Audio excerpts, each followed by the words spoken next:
All right, so in this activity, which is going to be the last Microsoft Word document we complete, we are going to complete one more report following the guidelines of the Modern Language Association.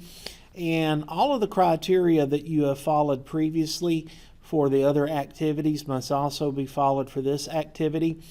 So you're going to have to make sure that you change your font to Times New Roman size 12 and that you do everything that you see here. But I am going to add in one new element to this activity that I'm going to show you how to complete.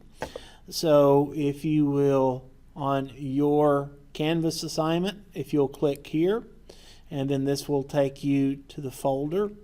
And as usual, what you're going to need to do is to find this file right here, MLA4 Effective Communicators. And you're going to need to copy this to your folder. As I'm doing, you're going to save this to the folder that you have created and shared with me. And I'm going to put mine in my folder.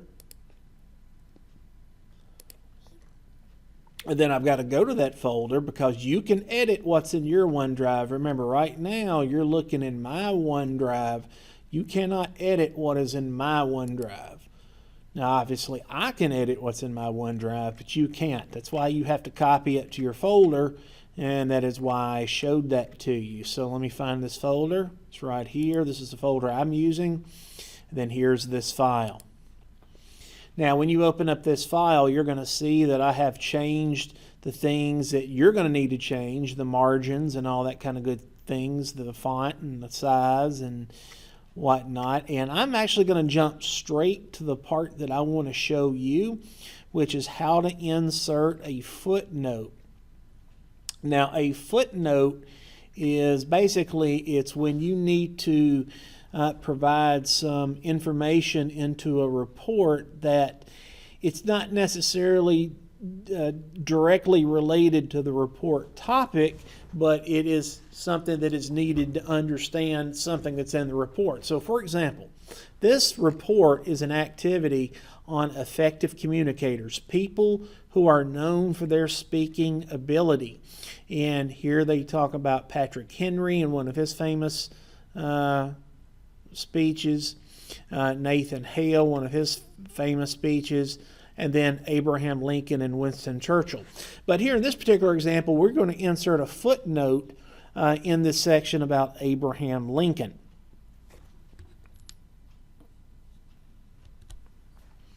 So if you go and you actually start reading this part of the report, it talks about Abraham Lincoln's Gettysburg Address. And it says an immortal address, and it says it's debatable as to whether the opening lines 77 years ago. Okay, so here's the thing. If you were studying about Abraham Lincoln or the Civil War, or specifically the Gettysburg Address, you might not know what is meant by 77 years ago. So you might want to add a footnote, or I should say you would want to add a footnote because you cannot assume that the reader would know what is meant by 77 years ago. So what we're going to do is we're going to click directly next to the word ago, and we are going to insert a footnote. Now, in most cases, if you want to insert something into a document, you would go under the Insert tab. But this is a little bit different in that you want to insert a reference to something else, kind of like what you would for a dictionary is a reference book. Not that we really use dictionaries anymore, or encyclopedias. I know we don't use those anymore really. But a reference is some other piece of work or something of that nature. So if you come up here under the References tab, and what's going to happen is when you click this Insert Footnote button, it's going to put a number 1 right here at where your insertion point is blinking. And then it's also going to enable you, it's also going to put a number 1 at the bottom of the page in which this number 1 up here appears. and it's going to allow you to type some additional information in that the reader can look at and say, oh, that's what they meant before score and 7 years ago. So what we're going to do is we're just going to click Insert Footnote, and you see that right here a number 1 is put in. And then down here you get a line that is created. And then you see a number 1 because this is the first footnote on this particular document. So then what you would want to do is to type in your footnote text. So what we're going to do is the footnote text is this. And I'm going to kind of do this slowly. The footnote text is a score is equal to 20 years. Therefore, 4 score and 7 years ago totals 87 years. Lincoln was referring to the signing of the Declaration of Independence.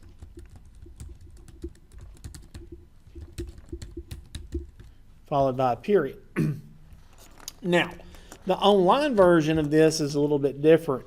It says you got this option down here to format the footnotes. So what you would want to do is you do want to format this to meet all of the other criteria in terms of font and margin and things of that nature. So you could click down here where it says footnote, and again, you would want this to be Times New Roman size 12 as your font.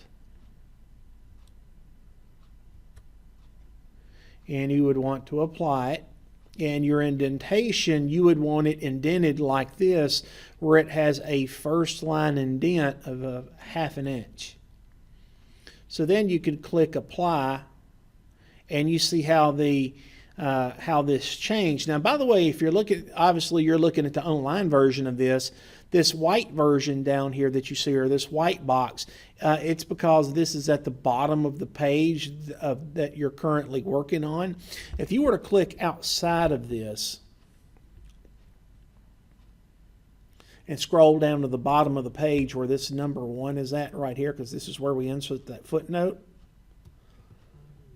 Now, you don't see anything here, but part of the reason why you don't see it is because of how we are viewing this in the online version of Word. If you were to come up here to View, and then you can go to Reading View,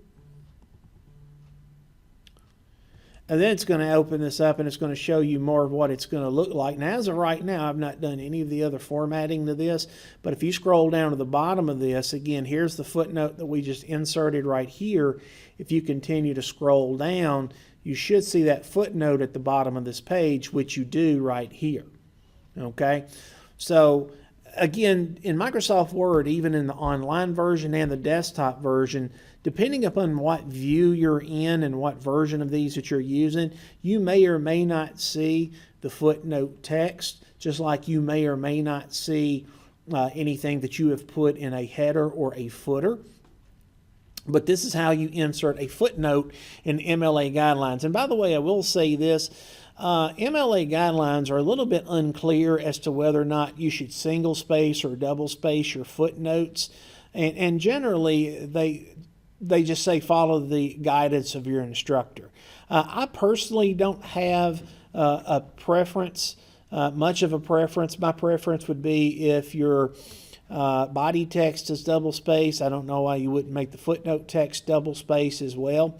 But you can make it single space. For me as a teacher, I always tell my students, I don't care which one you use, I just want it to be consistent with either single spaced or double spaced, and then I'm happy. And generally I will say that in some of these activities I give students to complete, the only reason I would care for it to be single spaced is to make something fit on a page or to save space or to something of that nature.